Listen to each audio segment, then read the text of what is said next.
Hi there, I'm David Lee from BASSBOSS, and if you're watching this video, you might be shopping for subwoofers. First thing to do is to consider what you do. And what you do in terms of what you transport your system in terms of if you move it, when you move it, and also in terms of the genres and the types of music that you play. Because certain music has demands for lower frequencies, and certain music just really doesn't demand such deep frequencies. There's a bunch of stuff out there in the world that says, oh, you need subwoofers to go to 20 hertz. Yeah, no, not always. It's really nice to have, but it's not always the most practical thing. For the most part, most pop music, most modern music, it's not getting there. There's some deep tracks in certain genres, electronic and hip hop and rap music, that do get down that low. But if you're not focusing on that stuff, you don't necessarily need to drag around an enormous box, because an enormous box is almost always needed to get loud and low. And these are the trade-offs we have to make: loud and low and heavy versus, small or big. So you have to balance what you need. That's why we consider the vehicle that you're transporting in and whether you want to be able to lift the thing up or whatever. Realistically, you can get down into 40 hertz with a 15-inch subwoofer. You can get down to 30 hertz with an 18-inch subwoofer. And in some cases, you can get lower than that, but the enclosure size gets bigger. We make subwoofers that get into the mid to low 20s in a double 18, but it's a large double 18.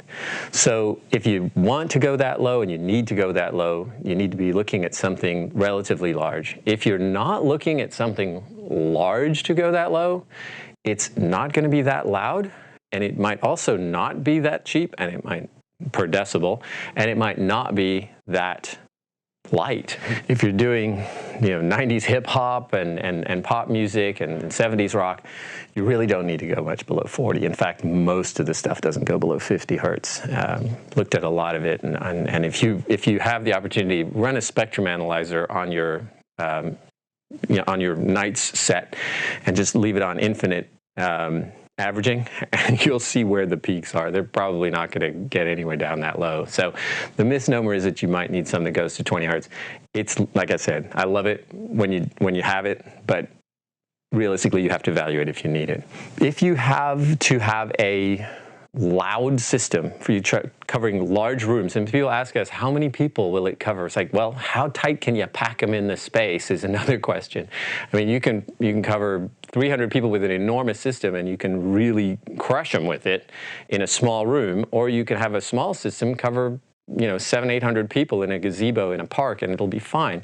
So the question about how many people will it cover is really a very nearly impossible one to answer. You have to know how loud does it need to be at the farthest point, that kind of thing. You sort of have to know what your target is, and you may have a fantasy of oh yeah, we're going to do 1,000 people shows.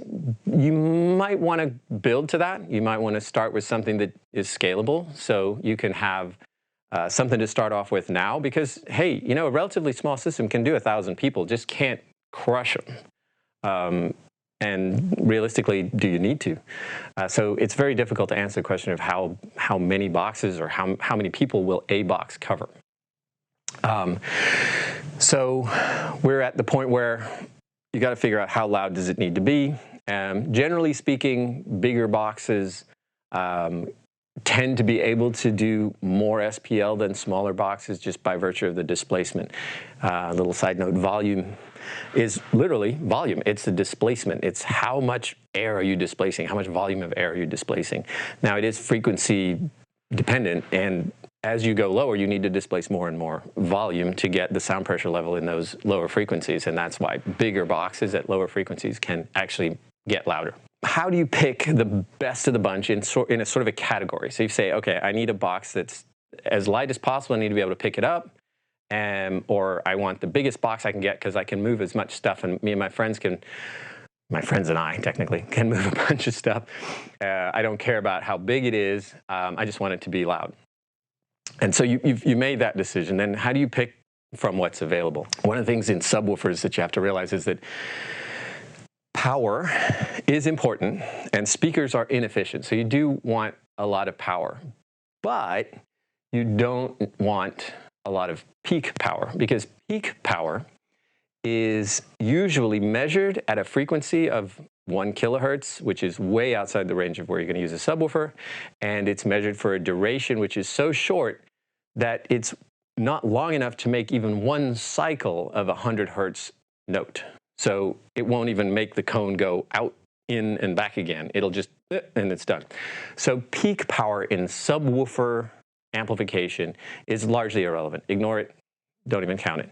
What you want is continuous power, because you want to be able to make that note sustain. And so that's the first thing. So look at those numbers, ignore all the peak numbers and all the burst and everything else about, you know, short duration. It's not going to be something that you can really take advantage of.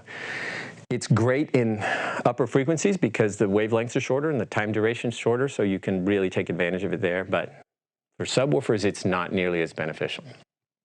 So look at that, and then look at frequency response. Because where it gets loud is important. If you have a box that's what we sometimes call a one-note wonder, it's got a peak in the response is 70 hertz is really, really loud. And it'll seem really, really loud when you listen to it in a store or when you listen to it in certain environments and be like, oh yeah, that's really loud. And hey, you know what? It will be really loud at that one frequency. But what'll happen is it'll skew everything to that note.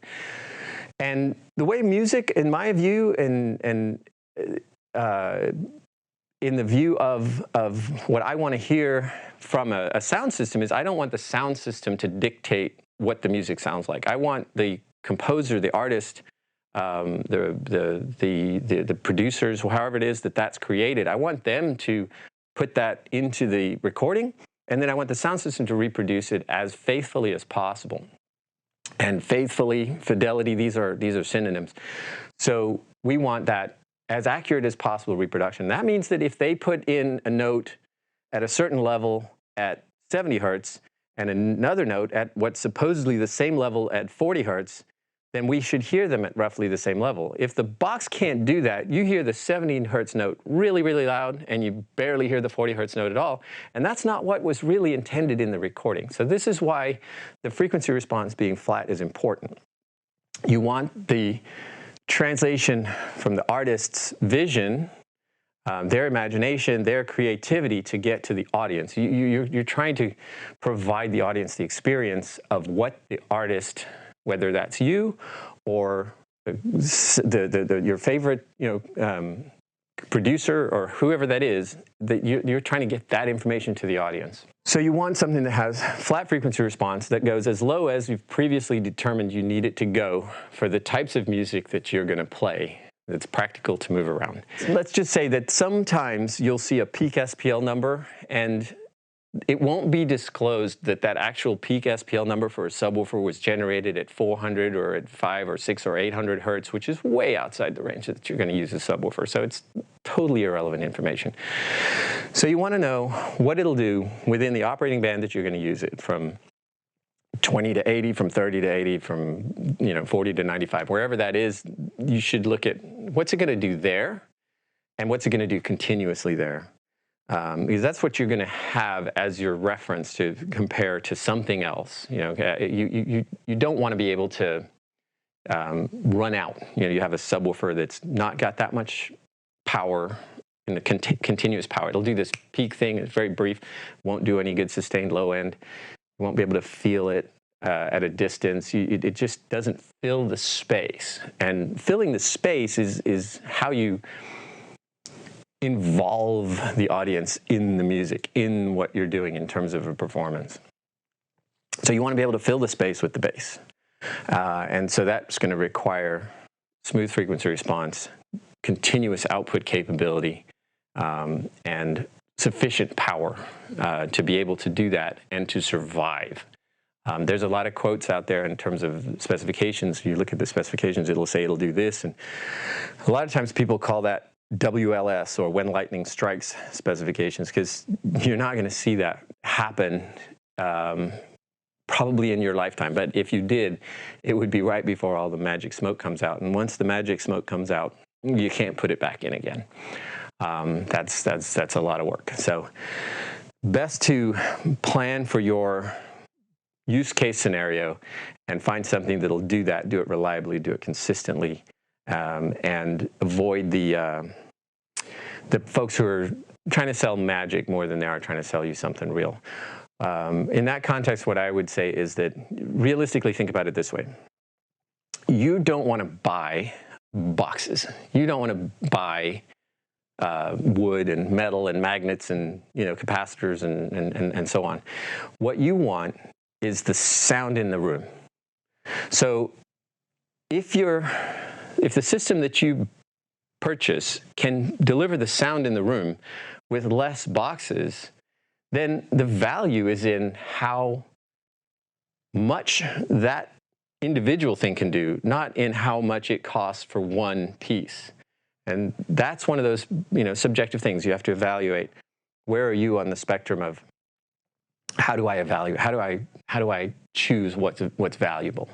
And if you choose something that's like, this is what I want to be able to do, and this is how much work I want to do. I don't want to have to take 8 speakers. I'd rather take 2. You have to evaluate that in context of how much you're going to invest, because it's almost certainly going to be that to do the work with 2 speakers that would otherwise take 8, the 2 speakers are going to be more expensive individually than the 8. It may end up being that they're the same price as the 8, but think about it this way. You don't have to move as much furniture.